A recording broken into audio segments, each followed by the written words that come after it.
Beragam kuliner Nusantara sejak lama dikenal menjadi teman setia di kala susah. Mulai dari menjadi kawan saat membabat hutan demi infrastruktur raksasa, hingga sahabat saat hidup diancam perang. Termasuk ketika pembangunan jalan raya pos yang digagas oleh Daendels di abad 18. Pembangunan jalan sepanjang 1000 km yang konon menelan korban jiwa 12.000 lebih ini ternyata melahirkan banyak sajian kuliner yang terlahir dari keinginan untuk bertahan hidup. Salah satunya mochi. Semua diawali ketika datangnya perantau asal Cina pada awal tahun 1800-an. Dikenal sebagai tenaga kerja ahli dan ulet, mereka didatangkan oleh pihak kolonial agar target pembangunan jalan tercapai. Di tengah segala keterbatasan yang ada, sebagian pekerja asal Cina berhasil bertahan hidup lebih lama dengan satu senjata rahasia, yaitu mochi. Meski sebagian menyebut mochi berasal dari Jepang, tetapi keduanya punya tujuan yang serupa, yakni menahan rasa lapar. Berbagai teori menjelaskan mochi ala Jepang berasal dari kata kerja yaitu motsu yang memiliki arti untuk menahan atau memiliki. Dalam pengertian yang lain, mochi merupakan makanan yang diberikan oleh Tuhan. Fakta unik lainnya, pada zaman dulu, mochi sering dikonsumsi para petani Jepang saat musim dingin tiba. Hal ini disebabkan karena kue tersebut dipercaya dapat memberikan stamina tambahan untuk menunjang aktivitas mereka. Tidak hanya itu, para samurai juga kerap membawa makanan tersebut ke medan perang karena sangat praktis untuk dibawa. Mochi itu kan kue tradisional khas Jepang ya, yang rasanya teksturnya kenyal karena dia dibuat dari tepung beras ketan. Dan yang bikin dia menjadi bisa sumber energi itu karena memang isiannya biasanya tuh angko atau kacang merah.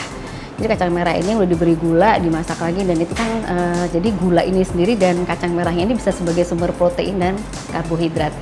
Jadi ya kalau dulu dibawa sebagai perang ya saya bisa ngebayangin gitu bahwa dia dapat bisa kenyang lebih tahan lama dan manisnya ini bisa sebagai sumber energi.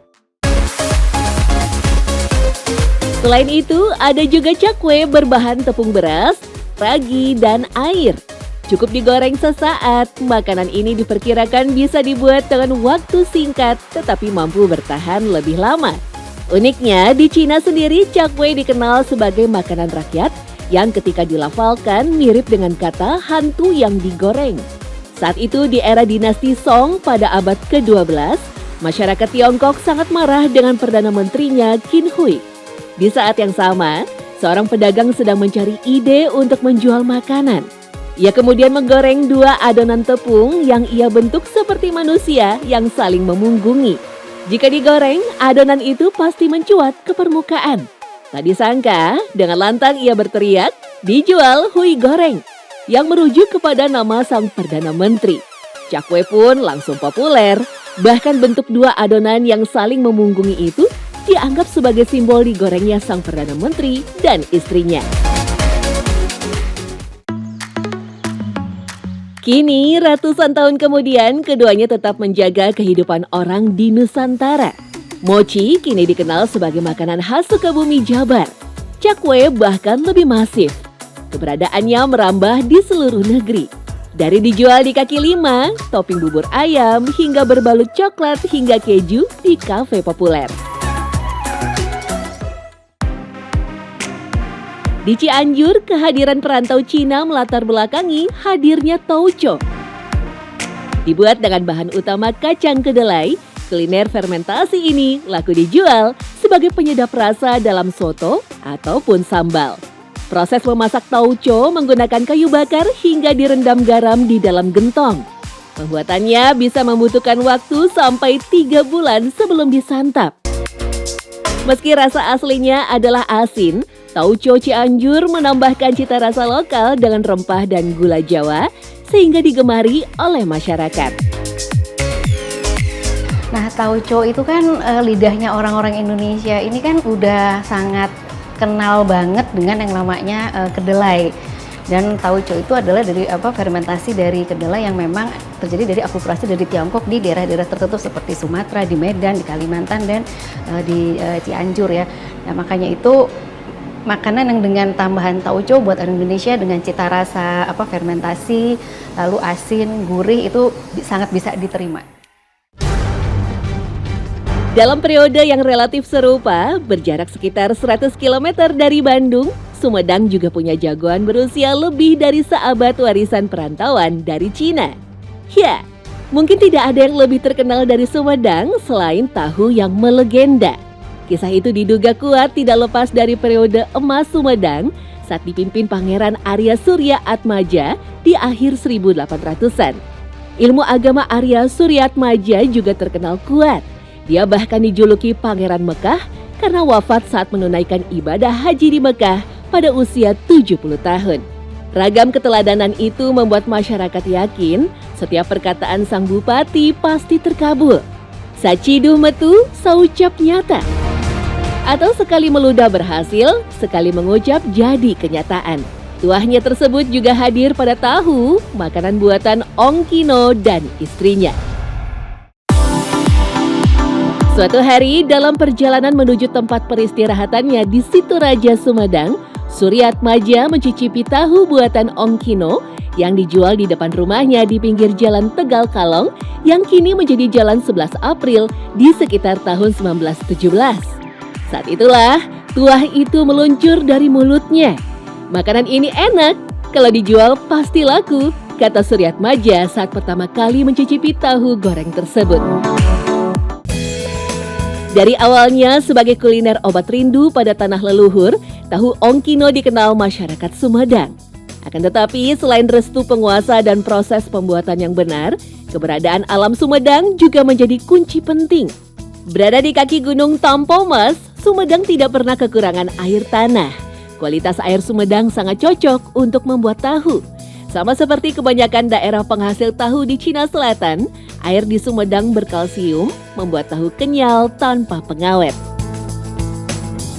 Nah, sebenarnya analoginya itu sama seperti di Tiongkok ataupun di Jepang ya, di mana daun teh yang tumbuh di suatu pegunungan dan awalnya memang harusnya diseduh di tempat itu. Jadi sebenarnya fungsi air seperti tadi di tahu Sumedang juga itu sangat berpengaruh, apakah dia tinggi mineral, apakah nggak ada mineral, itu sangat berpengaruh pada pada pembuatan tahu Sumedang.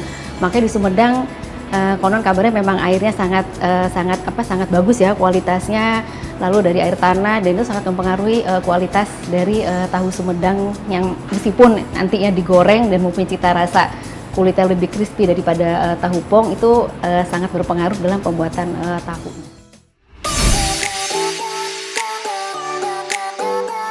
Hingga kini lebih dari 100 tahun kemudian, doa Bupati ke-20 Sumedang itu terbukti langgeng. Diiringi etos kerja tekun, usaha tahu pun berkembang. Kini keahlian membuat tahu menjadi bekal hidup banyak warga Sumedang. Dengan kerenyahan, tekstur khas dan melibatkan ribuan orang Sumedang, tahu menjadi produk khas. Asal berukuran relatif kecil, berwarna coklat muda, kulit berintik, renyah, dan gurih, semua tahu dimanapun akan disebut sebagai tahu Sumedang.